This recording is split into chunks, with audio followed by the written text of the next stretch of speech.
அனைவருக்கும் வணக்கம். நான் அன்பழகன் டிஜி வைஷ்ணவ் காலேஜில் படிக்கிறேன், யூனிவர்சிட்டி ஆஃப் மெட்ராஸ்.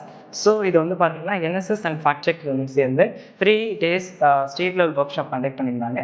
டாபிக் பார்த்தீங்கன்னா youth against digital media addiction and social media challenges.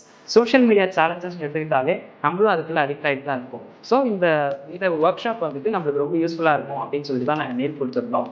First டேலேருந்தே பார்த்தீங்கன்னா ஃபேக்ட் செக் யூனிட் அப்படின்னு சொல்லிட்டு எங்களுக்கு ஒரு யூனிட் புதுசாக இன்ட்ரடியூஸ் பண்ணியிருந்தாங்க.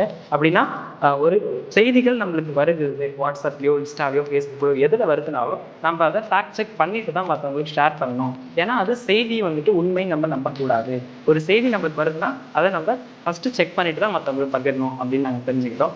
அதுக்கப்புறமா செஷன் மூலியமா ரிசர்வேஷன்னா என்ன, எதுக்காக ரிசர்வேஷன் இருக்குது, அதுக்கப்புறமா இன்க்ளூசிவ் சொசைட்டி எல்லாரும் சமம் அப்படின்ற இருந்து ஜெண்டர் ஈக்குவாலிட்டி நம்ம எல்லாரும் சொல்றோம். பட் அது இந்த லெவலில் சாத்தியமா இருக்கா அப்படின்னு சொல்லிட்டு, அப்புறம் பொய் செய்திகள் எப்படி பரப்பப்படுகிறது, அதை நம்ம எப்படி தடுக்கலாம், நம்மளுக்கு வந்துச்சுன்னா அதை நம்ம எப்படி அவேர்னஸ் கிரியேட் பண்ணணும் மற்றவங்களுக்கு அப்படின்னு தெரிய வந்தது.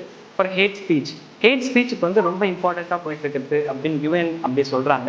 அது மட்டும் இல்லாமல் டிஸ்இன்ஃபர்மேஷன் அது உலகிலேயே ரொம்ப அபாயம் அப்படின்னு சொல்லிட்டு நம்ம துணை முதலமைச்சர் கூட சொன்னார்.